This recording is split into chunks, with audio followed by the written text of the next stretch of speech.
ভাইয়ের আমার, সতর্ক থাকতে হবে, চোখ কান খোলা রাখতে হবে। আজকে ফখরুল সাহেব বলেছেন মৌলবীদের কোনোদিন ক্ষমতা আসে নাই, আসার সম্ভাবনা নেই। আমি ফখরুল সাহেবকে বলবো, আপনি মৌলবী হিসাবে মৌলবাদী বলে কাকে মিন করতে চান? কে মৌলবাদী? হিন্দু মৌলবাদী, খ্রিস্টান মৌলবাদী, বৌদ্ধ মৌলবাদী, না মুসলিম মৌলবাদী?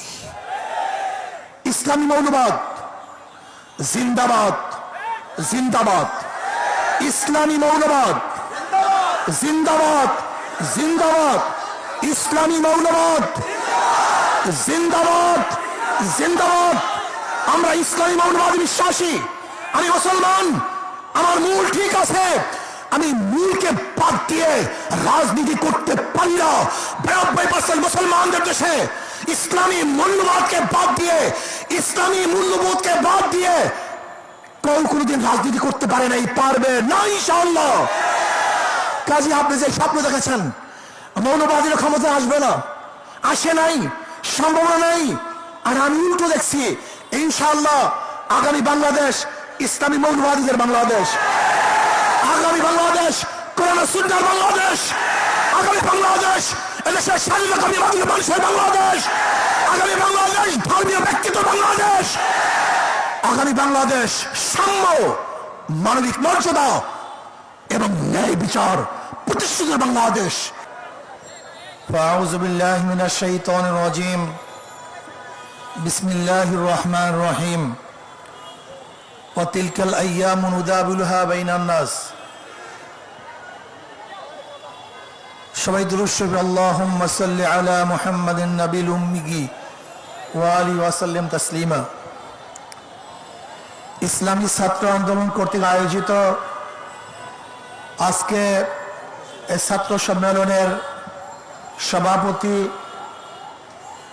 আজকে সম্মেলনের প্রধান অতিথি ইসলামী আন্দোলন বাংলাদেশের মুহতারাম আমির হযরত পীর সাহেব হুজুর চরমনাই দামাত বরকাতুল আলিয়া, সাম্য উপবিষ্ট সকল স্তরের ছাত্র ভাইয়েরা আমার, ভারতের পানি আগ্রাসনের বিরুদ্ধে এবং অপরাধীদের বিচারের দাবিতে আজকে সমাবেশ। ভারত সম্পর্কে কম বেশি আমরা সবাই জানি। এই ভারত এক সময় ছিল মুসলমানদের কর্তৃত্ব, মুসলমানদের শাসন। দীর্ঘ 750-800 বছর পর্যন্ত এই পাক ভারত উপমহাদেশের শাসক ছিল মুসলমান। কিছু মুনাফিকের মুনাফিকির কারণে 200 বছর ব্রিটিশ শোষণ করেছে, নির্যাতিত হয়েছিল মুসলমান। আবার মুসলমানের আন্দোলনের ভিত্তিতেই এদেশ থেকে ব্রিটিশ পালাতে বাধ্য হয়েছিল। ব্রিটিশ যাওয়ার পরে ভেবেছিলাম এদেশের মানুষ শান্তি পাবে, মুক্তি পাবে, প্রত্যেকের অধিকার ফিরে পাবে, কিন্তু ভারত তা করে নাই। আবার আন্দোলন সংগ্রাম করে পাকিস্তান নামে একটা ভূখণ্ড অর্জন করেছিলাম। ভেবেছিলাম মানুষ শান্তি পাবে, মুক্তি পাবে, অধিকার ফিরে পাবে, কিন্তু পশ্চিম পাকিস্তান আমাদেরকে আমাদের অধিকার না দেওয়ার কারণে আবার তাদের বিরুদ্ধে আন্দোলন সংগ্রাম করে আমরা বাংলাদেশ স্বাধীন করেছিলাম দ্বিতীয়বার। ভেবেছিলাম এবার মুক্তি পাবো, শান্তি পাবো, কিন্তু স্বাধীনতার পর থেকে আজ পর্যন্ত যারা শাসক ছিল তারা এদেশের মানুষের আকাঙ্ক্ষা এবং চাহিদা বাস্তবায়ন করতে পারে নাই, মানুষের অধিকার ফিরিয়ে দিতে পারে নাই। দলীয়করণ, ব্যক্তিকরণের মাধ্যমে, জুলুম অত্যাচারের মাধ্যমে দেশকে ধ্বংস করে ফেলেছে। ভারতকে বন্ধু বানিয়েছে, অথচ যার ভারত বন্ধু থাকে তার শত্রু প্রয়োজন হয় না। আপনারা জানেন সিকিম এক সময় স্বাধীন রাষ্ট্র ছিল, ভারতের খুবই বন্ধু ছিল, কিন্তু লেন্দুক দর্জির মতো এক চাটুকার এবং মোশায়েফকে সৃষ্টি করে সে সিকিমকে ভারতের করদ রাজ্য হিসাবে নয়, ভারতের অন্তর্ভুক্ত করতে বাধ্য করেছিল।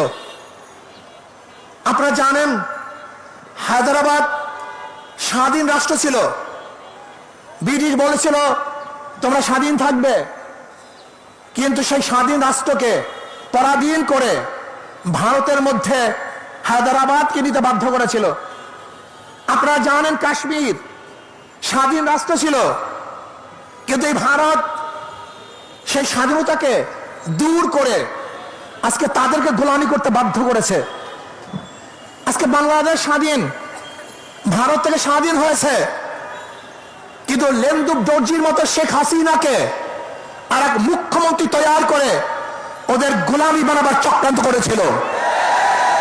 বাংলাদেশের মানুষ সচেতন, তারা জীবন দিতে পারে, রক্ত দিতে পারে, আন্দোলন করতে পারে, না খেয়ে থাকতে পারে, তারা খোলা আকাশের নিচে ঘুমাতে পারে, তাদের সবকিছু উৎসর্গ করতে পারে।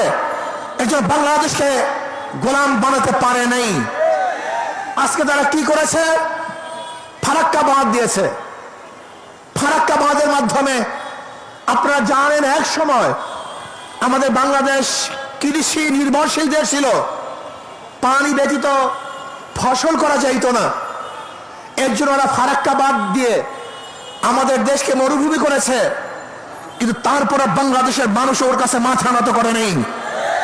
আজও ফারাক্কা বাঁধের সমাধান হয় নাই, আজও তিস্তার সমাধান হয় নাই। আজকেও প্রবাহিত ভারত থেকে যে নদী এবং খালগুলি আছে তার পানির ন্যায্য ইচ্ছা এখন আমরা পাই নাই।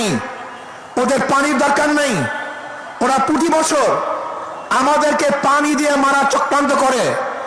এবার বাংলাদেশের প্রত্যেক মানুষকে ঐক্যবদ্ধ হতে হবে। বাংলাদেশের উপর থেকে এমন এক শক্তিশালী বাঁধ নির্মাণ করব, যেই বাঁধের মাধ্যমে ভারত পানি নিয়ন্ত্রণ করবে না, বরং বাংলাদেশের মানুষ পানি নিয়ন্ত্রণ করবে। যখন প্রয়োজন হবে আমরা পানি ছেড়ে দেব, যখন প্রয়োজন হবে পানি বদ্ধ হয়ে রাখবো, তাহলে ভারত আমাদেরকে ডুবাতে পারবে না। ওদের কাছে মাথা নত করতে হবে না, বরং ভারত আমাদের কাছে মাথা নত করে বাঁধতে হবে। ভাই আমার, ওরা আমাদের অর্থনীতিকে ধ্বংস করে ফেলেছে, আমাদের সংস্কৃতিকে ধ্বংস করে ফেলেছে। আজকে ইসলাম শিক্ষা বইয়ের মধ্যে দেবীর মূর্তি আঁকা হয়েছে। আজকে রাধা এবং রামের কৃষ্ণের সবক পড়ানো হচ্ছে। আজকে আমাদের বাংলাদেশের 92% মানুষদেরকে নাস্তিক বানাবার চক্রান্ত চলতেছে। আমি অন্তর্বর্তীকালীন সরকারকে বলবো, এই শিক্ষা কারিকুলামকে পরিবর্তন করতে হবে। বাংলাদেশের 92% মানুষের আশা এবং আকাঙ্ক্ষা অনুযায়ী, বৃহত্তর মুসলিম এই সংখ্যাগরিষ্ঠ মানুষের আশা এবং আকাঙ্ক্ষা অনুযায়ী সিলেবাস তৈরি করতে হবে। আমি বলবো, কবির চৌধুরী স্বঘোষিত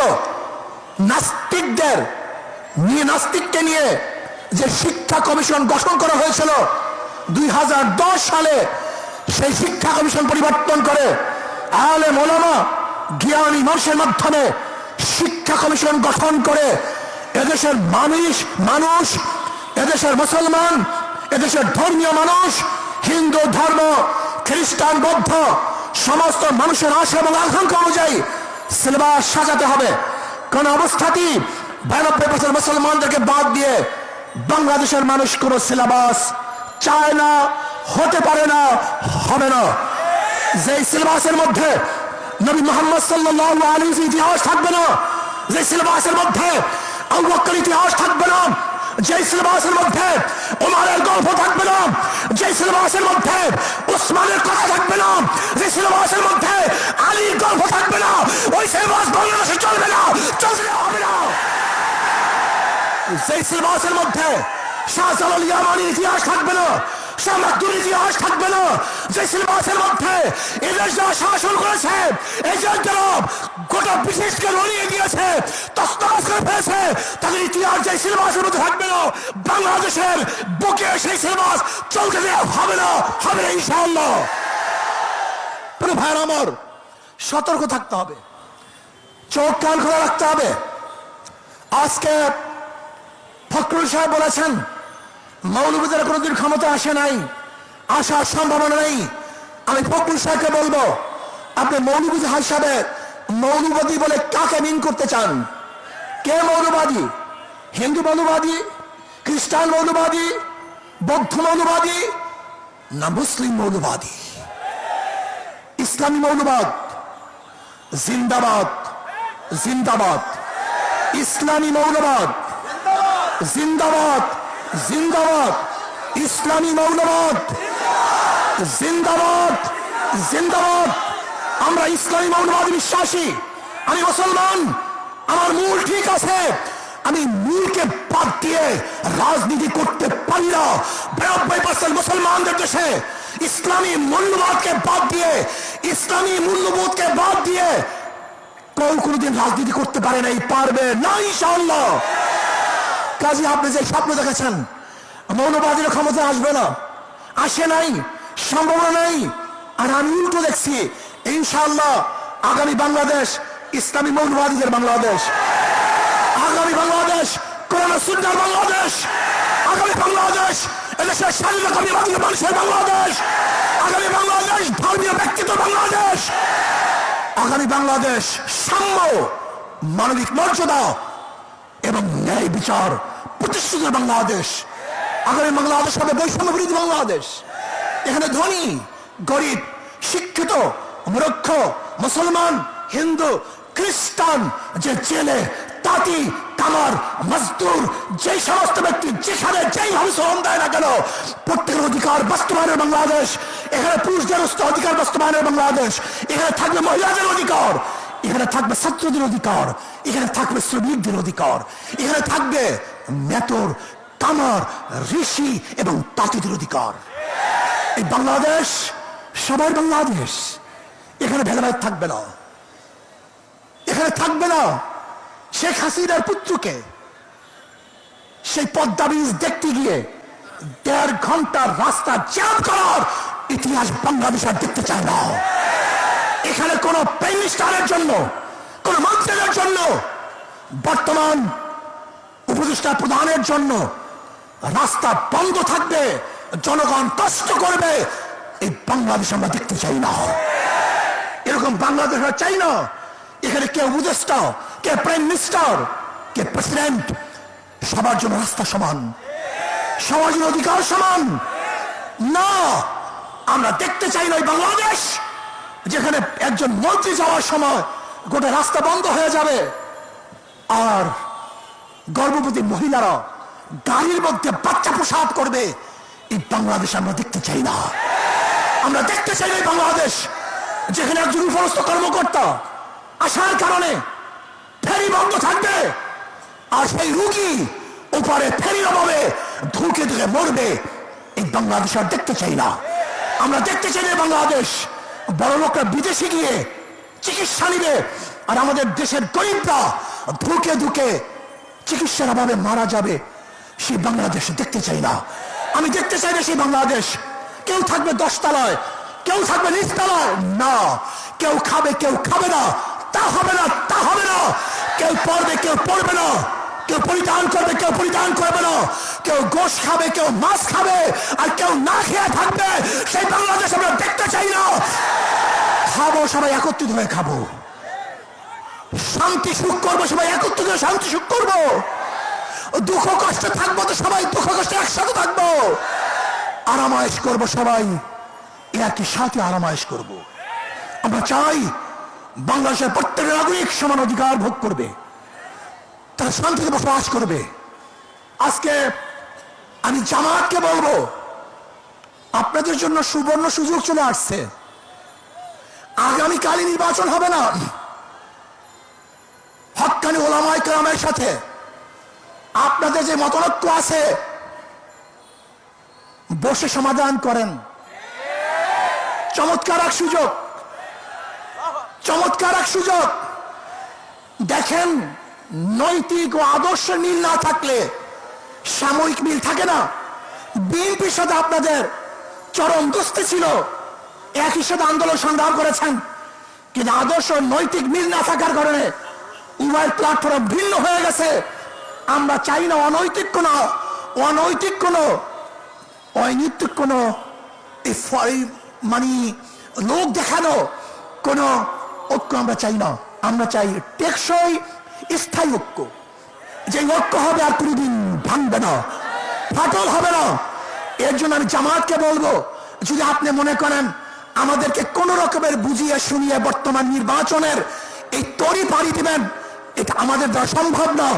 আপনারা আসুন, বসুন, হক্কানি ওলামায়ে কেরামের সাথে যে মতলক্ষ্য আছে সেই মতলক্ষ্যগুলি মিটিয়ে আমরা এমন টেকসই এক ঐক্যবদ্ধ হব যে ঐক্যবদ্ধ কেউ ভাঙতে পারবে না, কেউ চুটতে পারবে না। ইনশাআল্লাহ আগামী রাষ্ট্র হবে ইসলামের রাষ্ট্র। আসুন আমরা সম্মিলিতভাবে ইসলামকে বাংলাদেশে প্রতিষ্ঠা করার জন্য চেষ্টা করব। ইসলাম প্রতিষ্ঠিত হলেই সমস্ত জাতি, সমস্ত ধর্ম নিরাপদ থাকবে। এবং সলিমুল্লাহ, যে সলিমুল্লাহ, নওয়াজ সলিমুল্লাহ ইউনিভার্সিটি প্রতিষ্ঠা করেছে, সেই নওয়াজ সলিমুল্লাহর জন্মবার্ষিকী, মৃত্যুবার্ষিকী ইউনিভার্সিটি প্রতিষ্ঠিত হবে না, পালন হবে না, তাও আমরা চাই না। এখান থেকে বৈষম্য দূর করতে হবে। সব জায়গায় যে ধর্মের লোক যেই গোশ খায়, অনেক জায়গায় দেখা যায় গরুর গোশ খাইতে দেওয়া হয় না, এটা বৈষম্য। যেখানে গরুর গোশ খেতে পারবে খেতে দেন, আপনি যা ইচ্ছা কাচ্চেমের গোশ খান, কোনো সমস্যা নেই, কিন্তু খবরদার কেউ কাউকে বাধা দেওয়ার কোনো অধিকার নেই। আমরা সমৃদ্ধভাবে দেশটাকে গড়ব। আল্লাহ আমাকে এবং আমাদের সবাইকে সমৃদ্ধভাবে দেশ গড়ার তৌফিক দান করেন। আসসালামু আলাইকুম রহমতুল্লাহ।